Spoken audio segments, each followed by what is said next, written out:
नमस्कार। बोल क्लब आजाद है तेरे, मैं अभिसार शर्मा। बोल क्लब आजाद है तेरे, बोल सभा अब तक तेरी है। इत्तेफाकन आज से 1 साल पहले हाथरस में रातों रात जिस गुड़िया का पहले बलात्कार और फिर उसकी हत्या की गई थी, रातों रात उत्तर प्रदेश प्रशासन ने उसकी लाश का अंतिम संस्कार कर दिया गया था। उसका परिवार गुहार लगाता रहा कि कम से कम उसे हल्दी तो लगाने दो हमें। मां बाप की गैर मौजूदगी में गुड़िया का अंतिम संस्कार पुलिस ने कर दिया था। लॉ एंड ऑर्डर की दुहाई देते हुए 1 साल गुजर गया है। उत्तर प्रदेश में लॉ एंड ऑर्डर बद से बदतर हो गया है और शिकार पर है यह शख्स मनीष गुप्ता, भारतीय जनता पार्टी का समर्थक। वो अपने दोस्तों के साथ गोरखपुर के एक होटल में जाता है। रात को करीब 12 बजे पुलिस उनके दरवाजे पर दस्तक देती है और अंदर घुसकर उन्हें पीटने लगती है। उस मार पिटाई में ऐसा होता है दोस्तों कि उस शख्स का सिर फूट जाता है और उसकी मौत हो जाती है। पोस्टमार्टम रिपोर्ट भी सामने उभर कर आ गई दोस्तों और उसमें साफ हो गया है कि मनीष गुप्ता की बेरहमी से पिटाई उत्तर प्रदेश पुलिस ने की। वो उत्तर प्रदेश पुलिस जिस पर कोई लगाम नहीं है। आज मैं मुख्यमंत्री आदित्यनाथ से पूछना चाहता हूं, क्या जवाबदेही है उत्तर प्रदेश पुलिस की? क्या जवाब है आपके पास मनीष की पत्नी मीनाक्षी के इन आंसुओं का? देखना चाहेंगे एक मां की रुदाली? देखना चाहेंगे एक मां की बेबसी? देखिए। सबसे विनती है, इस होटल ही में मेरे हस्बैंड का खून हुआ है, एक पुलिस वाले ने किया है। प्लीज न्याय दिला दीजिए। आप देखिए बाकी सारे क्लिप कहीं खून नहीं है, वो खून से लथपथ थे। 2 दोस्तों ने भी बताया यहीं पे खून भरा हुआ था। होटल वालों ने सब साफ करवा दिया। प्लीज मदद करिए, मेरे पति को न्याय दिलाइए प्लीज। दोस्तों, सबसे दुख की बात यह है कि पुलिस अब तक इसे एक सामान्य घटना बता रही थी कि यह गलती से हो गया, पुलिस ने कुछ नहीं किया। अब पोस्टमार्टम रिपोर्ट में साफ हो चुका है, आपके स्क्रीन पर वो पोस्टमार्टम रिपोर्ट जिसमें साफ तौर पर लिखा गया है कि उसकी पिटाई हुई और पिटाई के साथ साथ उसके सिर पर, माथे पर, स्कल में एक क्रैक है जिसकी वजह से उसकी मौत हो गई। मैं यह समझना चाहता हूं कि उत्तर प्रदेश पुलिस इतनी बेलाग क्यों है, इतनी बेखौफ क्यों है? आम इंसानों पर आप इस कदर अत्याचार कैसे कर सकते हैं? मैं तो नहीं भूला हूं लखनऊ के विवेक तिवारी को किस तरह से गोली मार दी गई थी। आप पुलिस हैं, आप चाहते तो पांव पे गोली मार सकते थे, मगर आपने विवेक तिवारी को सीधे गोली मारी, वो मर गया। आज मनीष गुप्ता, जिसके बारे में बताया जाता कि वो भाजपा समर्थक था, टेलीग्राफ की इस खबर के मुताबिक वो गोरखपुर आया था यह देखने के लिए कि मुख्यमंत्री आदित्यनाथ के राज में किस तरह का विकास हुआ है गोरखपुर में। वो अपने मित्रों के साथ, अपने दोस्तों के साथ वहां आया था और उसका आपने क्या हाल कर दिया? क्या जवाब है उसकी पत्नी के आंसुओं का आपके पास? बताइए। और सबसे दुख की बात यह है दोस्तों, खुलेआम मुख्यमंत्री आदित्यनाथ के अधिकारी, उनके डीएम, उनके एसएसपी परिवार पर दबाव डाल रहे हैं कि आप एफआईआर दर्ज मत कीजिए, आप केस मत दर्ज कीजिए। क्यों? मैं सवाल पूछना चाहता हूं, क्यों? वीडियो देखिए दोस्तों जो मेरे इस बात को प्रमाणित कर रहा है। देखिए, यहां पर देखिए बेशर्मी मुख्यमंत्री आदित्यनाथ के अधिकारियों की। ठीक है, हम दोनों लोग मानते हैं। विश्वास को आप मैं भी विश्वास सकता हूँ कि एक बार मुकदमा होने के बाद आपको अंदाजा नहीं है, मुझे पता नहीं कि आपको पता नहीं सालों तक कोर्ट में ये है कि उनका पहले से तो कोई झगड़ा था नहीं। मैं नहीं भूला हूं दोस्तों, हाथरस में भी यही हुआ था। हाथरस में भी एक गरीब परिवार को प्रवीण कुमार, जो कि वहां के डीएम थे, वहां जाते हैं और बोलते हैं कि देखो आज तो मीडिया है, आधा मीडिया चला गया है, आधा कल चला जाएगा, तुम्हें रहना यही है, हमारे साथ ही रहना है, क्या करोगे तुम? याद है वो वीडियो या याद दिलाऊं मैं आपको? देखिए उस वक्त के डीएम प्रवीण कुमार की बेशर्मी, मानो इतिहास खुद को दोहरा रहा है। देखिए। आप अपनी विश्वसनीयता खत्म मत करिए। तो मीडिया वाले मैं आपको बता दूं, आज अभी आधे चले गए, कल सुबह तक आधे और निकल जाएंगे, 2-4 बजेंगे कल रात, तो हम आपके साथ खड़े हैं। दोस्तों, मीनाक्षी लगातार बोल रही है मुझे इंसाफ चाहिए। आपके स्क्रीन पर यह है जगत नारायण सिंह। मीनाक्षी ने बाकायदा अपने इस लेटर में जगत नारायण सिंह के अलावा 6 लोगों का नाम लिखा है, 6 लोगों का नाम लिखा है अपनी शिकायत में। मगर अजीबोगरीब बात है कि जब एफआईआर सामने उभर कर आती है तो उनमें से सिर्फ 3 नाम होते हैं। आप देख सकते हैं एफआईआर में दोस्तों सिर्फ 3 नाम, और बाकी जो हैं उन्हें अज्ञात लिख दिया गया है। एफआईआर में भी उत्तर प्रदेश पुलिस ने किस तरह का लचर काम किया है वो आपको इस बात से पता चलता है कि जगत नारायण सिंह के कौन है पिता, इसमें अज्ञात लिखा हुआ है। अरे आप ही के पुलिस अधिकारी हैं भाई, आप ही के यहां काम करते हैं। और जगत नारायण सिंह के अलावा जो 2 और पुलिसकर्मी जिनका नाम लिखा गया है, उनके भी पिता का नाम अज्ञात। आपके अपने पुलिसकर्मी हैं और आप कह रहे हैं उनके पिता का नाम अज्ञात, नहीं जानते? यह क्या बात हुई दोस्तों? उस रात हुआ क्या था? मैं चाहूंगा कि आप मनीष गुप्ता के अपने दोस्त जो उस वक्त उस कमरे में मौजूद थे जब मनीष गुप्ता की बेरहमी से पिटाई उत्तर प्रदेश पुलिस ने की थी, जो कि पोस्टमार्टम रिपोर्ट से साफ हो रहा है, क्या कहना है उनके दोस्त का, आप खुद सुनिए। तो सर रात को जैसे ही हम सो रहे थे तो हमारे रूम की डोरबेल बजी। कितने बजे? लगभग 12:30 बजे। 12:30 बजे डोरबेल बजी तो गुप्ता जी और प्रदीप जी सोए हुए थे। मैंने गेट खोला तो वहाँ पे 5-7 पुलिस वाले और होटल पे जो रिसेप्शन पर लड़का था, नाम नहीं पता है उसका, वो अंदर बढ़े तो बोले कि भाई क्या नाम है, अपना वो दिखाओ, आईडी वाईडी दिखाओ, कहाँ के रहने वाले वगैरह वगैरह इस तरह से। मैं सर ठीक है आईडी वाईडी दिखा देंगे। आईडी दिखाई, मैंने अपनी दिखा दी, भाई की दिखा दी, क्योंकि भाई सोया हुआ था तो मैंने कहा यार इसको लेके डिस्टर्ब करना। मैंने इसके पर्स से निकाल कर आईडी दिखा दी। मैंने गुप्ता जी को जगाया, मैं गुप्ता जी आईडी मांग रहे हैं पुलिस वाले, तो आप दे अपनी आईडी दे दो। गुप्ता जी बोले कि भाई 12 बजे 12:30 बजे आप आईडी वाईडी क्यों मांग रहे हो, हम कोई मतलब हमें क्यों परेशान कर रहे हो, सोने दो ना, कोई टाइम थोड़ी है। और उसके बाद ये बोले कि इनका सामान चेक करो, सामान दिखाओ अपना। मैंने सर बैग भी खोला, अपना सामान चेक किया। मैं बोला सर आप ऐसे बोल रहे हो, हम कोई आतंकवादी है क्या? तो मुझे बोल रहा है कि तू फालतू बोल रहा है, ये है वो है, साला जाएगा ना तू जेल में। अंदर उन्होंने ड्रिंक की हुई थी सर, जहाँ तक मुझे लग रहा है, और तू अंदर जाएगा ना, एक रात रहेगा थाने में, तेरा अकल ठिकाने आ जाएगी। मैंने कि आप ऐसे कैसे थाने में लेके जा सकते हो? तो इतना कहने पर उन्होंने मुझे थप्पड़ मारने शुरू कर दिए। एक पुलिस वाला और वो थप्पड़ मार रहे थे सर, उनका नाम JN सिंह था और SHO रैंक के थे, और उनके साथ एक मिश्रा जी, उनका अक्षय कुमार मिश्रा, और 2-3 पुलिस वाले और थे जिन्होंने गन भी ली हुई थी। उन्होंने सर एकदम से मतलब कि ताबड़तोड़ थप्पड़ मारने शुरू करे, मुझे कुछ समझ में नहीं आया। उन्होंने 2 पुलिस वाले जैसे ही बाहर से आए लिफ्ट के आसपास से, वो मेरे को पकड़ के बाहर ले गए। मैं नीचे लिफ्ट के पास खड़ा था, तब तक मैंने देखा कि गुप्ता जी को घसीट के लेकर आ रहे हैं, और लिफ्ट के बाहर से गुप्ता जी के यहाँ से सारा ब्लड बह रहा है। उन्होंने अपनी PCR में गुप्ता जी को डाला, पीछे मुझे बैठाया। गुप्ता जी कानपुर के रहने वाले हैं। मगर न जाने क्यों दोस्तों, बार बार मीनाक्षी का चेहरा मेरे आंखों के सामने आ रहा है। बार बार मीनाक्षी के साथ जो उनके 5 साल का बच्चा है, उनका चेहरा सामने उभर कर आ रहा है। यह खबर देखिए, मां यह कह रही है कि मैं अपने बच्चे को क्या कहूंगी कि उनके पिता की मौत कैसे हुई। आज तो वो 5 साल का है। मैं फिर से उस मां की आवाज आपको सुनाना चाहता हूं इस वक्त, इस साउंड बाइट में, उनके इस बयान में। आप देखिएगा, गोदी में उनका अपना 5 साल का बेटा है। आप कल्पना भी नहीं कर सकते हैं, मीनाक्षी तो एक नर्क से गुजर ही रही है। उनके 5 साल के बच्चे के जहन में, दिमाग में क्या हो रहा होगा इस वक्त, आप और हम उसकी कल्पना भी नहीं कर सकते हैं। सुनिए। तो वही फिर लोग पुलिस वालों ने सबको मारा, और फिर मेरे पति घायल हो गया, वो वहीं जमीन में गिर गया, उनका खूब खून बहा। पुलिस वालों ने कुछ भी एक्शन नहीं लिया। होटल के बाहर? हाँ, होटल के बाहर। फिर बहुत देर बाद उन्होंने उस मनीष को उठाया, मेरे पति को उठाया, और बगल में जो पास वाला हॉस्पिटल था वहाँ लेके गए, तो वहाँ से उन्हें तुरंत रिफर कर दिया गया कि यहाँ नहीं हो सकता, तो लाकर यहाँ मेडिकल लाए। यहाँ पे लेकिन मेडिकल कॉलेज में आए नहीं थे, क्योंकि हमारे पास ऐसी कोई सूचना आई नहीं थी। हम लोग ने भी यहाँ लोग भेजे थे, लेकिन वो आए नहीं थे। सबसे दुख की बात यह है दोस्तों कि पुलिस किस तरह से अपने बयान बदलती है।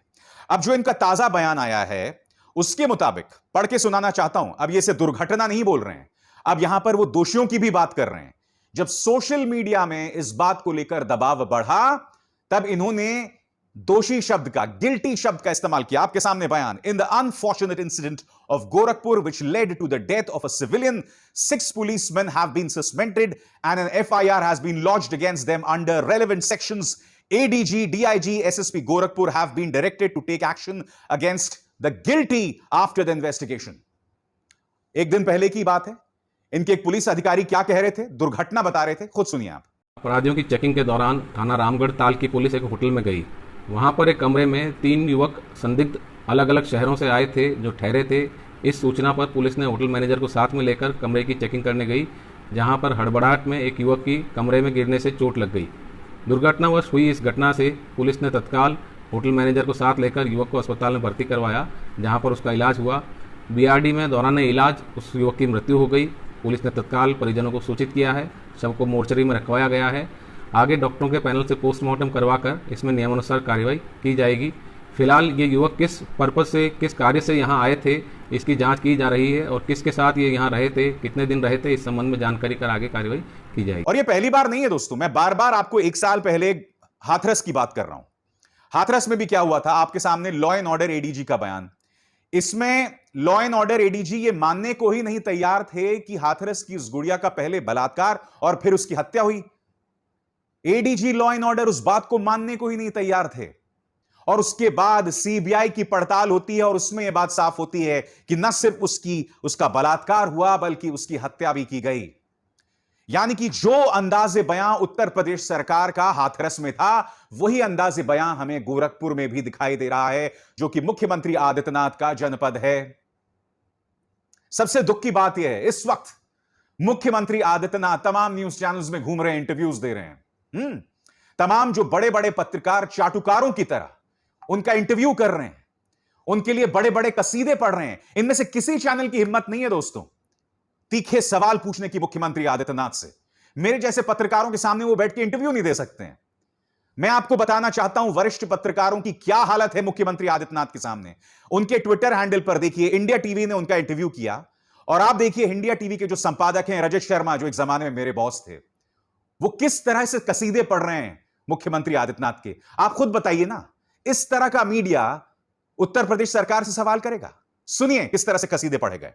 पेट के लिए रोटी, देश के लिए मोदी और गुंडों के लिए योगी। और लोग बड़े क्रिएटिव हैं। एक मैसेज भेजा, मोदी चाय पिलाते हैं और गोरखपुर वाले बाबा सीधे काढ़ा पिलाते हैं। मैं नहीं भूला हूं दोस्तों, आज से 1 साल पहले कोरोना से जंग जीतकर करीब 12-13 दिन अस्पताल में रहने के बाद मैं घर आया था। मेरी हालत बहुत खराब थी, बेतहाशा कमजोरी थी। किसी तरह से बचकर मैं आया था दोस्तों। और जिस रात या उसके 1 या 2 दिन बाद मैं लौटा था, उसी रात को उत्तर प्रदेश पुलिस ने हाथरस की गुड़िया का जो शव है वो जला दिया था। मैं आपको बतलाना चाहूंगा दोस्तों, मैं उस घटना से इस कदर हिल गया था कि तबीयत खराब होते हुए भी, बिस्तर में लेटे हुए भी, उसके बावजूद मैं वो खबर आपके सामने लेकर आया था। आप देखिएगा, इस खबर में मेरी आवाज बैठी हुई है, क्योंकि मैं बीमार था, मुझे कोरोना था, और उस हालत में मैं वो खबर आपके सामने लेकर आया था। जो मुद्दे मैंने आपके सामने उस वक्त उठाए थे वो बदस्तूर अभी भी जारी है। किस तरह की नाइंसाफी उस परिवार के साथ की गई थी दोस्तों, उसकी एक छोटी सी झलक देखिए। वही इतिहास अब गुप्ता परिवार के साथ दोहराया जा रहा है। देखिए, आज से ठीक 1 साल पहले मैंने क्या कहा था हाथरस के मामले में। और समाज की रीति रिवाज परंपराएं समय के हिसाब से बदलती हैं, ठीक है ना। देखो, ये एक्स्ट्रा ऑर्डिनरी सिचुएशन है, समझे ना। ये कोई जरूरी नहीं है, ये कहीं नहीं लिखा है कि नहीं साहब दाह संस्कार साहब रात में नहीं होता है, समझे ना, होता है। एक बार सब लोग समझदार हो, जो लोग समझदार। मैं कहूँ आपसे एक बात? हाँ, बोलो। देखिए, तुम्हें सुनने के लिए आया था। एक बात बताऊँ आपको कि देखो, बेटी हमारी नहीं है, ये सबकी आपकी भी है, सबकी ठीक है। बेटी है। मानते हैं कि आप दर्द समझ रहे हैं, पर आपके हाथ पीछे से भी बंधे हुए हैं। क्या आपके पास कोई पॉलिटिक्स दबाव है जो आप? देखा आपने, अंत में एक शख्स ने पूछ लिया कि हम जानते हैं आप पर पुलिस का, आप पर राजनीतिक दबाव है, क्या पुलिस इस बात से इनकार कर सकती है? अब देखिए दोस्तों, ये वीडियो देखिए। ये वीडियो इसलिए जरूरी आपके सामने हो जाता है क्योंकि इस वीडियो में आप पीछे उस गुड़िया की मां की आवाज सुनेंगे। वो गुहार लगा रही है कि मेरी बेटी की लाश मेरे सुपुर्द कर दो, मगर यहां पुलिस उनकी बिल्कुल भी नहीं सुन रही है। सुनिए। बिटिया का देखो, पोस्टमार्टम हुआ लगभग 12-14 घंटा हो गया, ठीक है ना। बॉडी का एक अपना एक टाइम होता है, उसका विचार करो, इस पर सब एक मन बनाओ। बड़े बड़े बुजुर्ग लोग हैं, उनको बुला लो, बुला करके इसको हल करो। खाली हट धर्म तक करके नहीं साहब, मैं तो यही करूंगा सर। टाइम मैं यही हो गया। ये देखो बेटा, ये बेटा बिल्कुल सर, हम देखो ये सुनो, एक मिनट, बड़े बुजुर्ग समझदार व्यक्ति हो, एक आपस में बैठ करके बात करो, अब विचार करो। मैं नहीं जानता कि मुझे हाथरस की इस गुड़िया के परिवार की पहचान को सार्वजनिक करना चाहिए, नहीं करना चाहिए, मगर शायद शालीनता के चलते मैं उनकी मां की पहचान आपके सामने जाहिर नहीं करूंगा। अब मैं गुड़िया की मां की आवाज आपको सुनाना चाहूंगा, उसकी हृदय विदारक रुदाली सुनाना चाहूंगा। वो कह रही है कि रीति रिवाज के हिसाब से मुझे कम से कम उसे हल्दी तो लगाने देते। सुनिए वो मां क्या कह रही है। हम चाहते हैं हमारी बेटी को घर तक ले जाया जाए। हमारा जो हिंदू नियम है, हमें हल्दी वगैरह लगानी होती है, हम अपनी बेटी को हल्दी वगैरह लगा के हमारी आखिरी बच्ची की विदाई है। अब लौट के तो दोबारा नहीं आएगी। और प्रशासन की हठधर्मिता देखिए, वो ये दावा कर रहा है कि परिवार की रजामंदी से अंतिम संस्कार हुआ, जबकि मां की हकीकत अभी अभी मैं आपको सुनवा चुका हूं। देखिए, उनके परिवारजनों के साथ और सहयोग से, उनकी अनुमति से और शांति व्यवस्था को बनाए रखने की दृष्टिगत विधिवत उनका अंतिम संस्कार कर दिया गया है और पूरे गांव और पूरे शहर में पूरी तरह शांति व्यवस्था बनी हुई। किसी तरह की कोई परेशानी रही? नहीं, किसी तरह की कोई अड़चन नहीं आई। सभी को समझाया गया और सभी लोगों ने इसमें पूरा सहयोग किया और किसी तरह की कोई इसमें दिक्कत नहीं। आपने सोचा होगा इस मां की कितने सपने रहे होंगे अपनी बेटी को लेकर। सबसे बड़ी विडंबना दोस्तों, मेरे एक पत्रकार मित्र ने मुझे इस अखबार की, इस वेबसाइट की एक कतरन भेजी है जो मैं आपको दिखाना चाहता हूं। कौन था मनीष गुप्ता? कौन थे कानपुर के मनीष जिनकी हत्या का आरोप पुलिस पर लगा? भाई बोले ज्वाइन की थी बीजेपी। पढ़ के सुनाना चाहता हूं दोस्तों। मोहित ने यूपी तक को बताया कि उनकी मौसी के लड़के मृतक मनीष गुप्ता ने एमबीए कर रखा था। वो पहले किसी प्राइवेट बैंक में मैनेजर थे। नोएडा में पति और पत्नी मीनाक्षी दोनों जॉब कर रहे थे। कोरोना काल में दोनों कानपुर आ गए थे। उनका एक 4-5 साल का लड़का था। मोहित के मुताबिक मनीष 4 महीने पहले बीजेपी में शामिल हुए थे। बीजेपी में शामिल हुए थे। समर्थक थे मुख्यमंत्री आदित्यनाथ के, समर्थक थे भारतीय जनता पार्टी के, सदस्य थे बीजेपी के। मैं आपको ये क्यों बतला रहा हूं? 1 साल पहले जब उस गुड़िया का शव जला दिया गया था, परिवार के साथ बेरहमी की गई थी, तब कई भक्तों ने उत्तर प्रदेश पुलिस का साथ दिया था। जी न्यूज जैसे चैनल्स ने यहां तक कि उसके परिवार पर निशाना साधा था। कुछ चैनल्स ने उसे ऑनर किलिंग बताया था, यानी कि परिवार को ही कटघरे में डाल दिया था। एक न्यूज चैनल के संपादक ने कहा था एक छोटी मोटी घटना है। मुख्यमंत्री आदित्यनाथ उसे अंतर्राष्ट्रीय साजिश बता रहे थे और कई भक्त इस मुद्दे को लेकर तालियां बजा रहे थे। आज देखिए क्या हुआ, बताइए ना। मनीष गुप्ता तो भारतीय जनता पार्टी का समर्थक था ना। सिर्फ इसलिए कि पुलिस ने जैसे ही उससे कहा कि हमें पहचान पत्र दिखाओ, मनीष गुप्ता सो रहा था, वो शायद नींद में थे, वो जल्दबाजी में अपना पहचान पत्र नहीं दे पाए, तो आपने उसकी पिटाई शुरू कर दी और फिर उसकी जान ले ली। मैं आपको याद दिलाना चाहता हूं दोस्तों, यह सिर्फ इसलिए हो रहा है क्योंकि मुख्यमंत्री आदित्यनाथ के राज में पुलिस की कोई जवाबदेही नहीं है। पुलिस जो मर्जी करती है, उसकी कोई जवाबदेही नहीं है। मैंने आपको हाथरस बताया, विवेक तिवारी बताया, मनीष गुप्ता मैंने आपको बताया। और यह ना भूलें, जब मुसलमान नागरिक बिल के खिलाफ प्रदर्शन कर रहे थे, तब पुलिस ने उनके सिर पर और छाती पर गोलियां चलाई थी। यह कैसी पुलिस है भाई? आप उनके पांव पर गोली मारते, वो प्रदर्शनकारी थे, आतंकवादी थोड़ा ना थे। मगर मुसलमान है इसलिए क्या उसकी जान की कीमत नहीं है? मगर आज यह साबित हो रहा है कि पुलिस की दबंगई के सामने, पुलिस के जोर के सामने हर इंसान बेबस होता है। यह मत भूलिए कि कुछ दिनों पहले लखनऊ में जब पुलिस के सामने कुछ बेरोजगार प्रदर्शन कर रहे थे, तो पुलिस उनके सामने खड़े होकर उनको गंदी गंदी गालियां दे रही थी। क्या हिंदू, क्या मुसलमान? जब सरकार अपने पुलिस को पूरी आजादी दे देती है, तो वो अपने नागरिकों पर इसी तरह का अत्याचार करती है, जब पुलिस की कोई जवाबदेही नहीं होती है। गोरखपुर हो, लखनऊ हो, हाथरस हो, इन तमाम घटनाओं ने इस बात को प्रमाणित किया है। बताइए मेरी बात सही है या गलत? बोल के लब आजाद है तेरे में। इसी तरह से हम मीनाक्षी का मुद्दा आपके सामने लाते रहेंगे, उनके हक की आवाज बुलंद करते रहेंगे, क्योंकि हम उस पालतू मीडिया की तरह सरकारों के कसीदे नहीं पढ़ते, उनसे सवाल करते हैं। नमस्कार।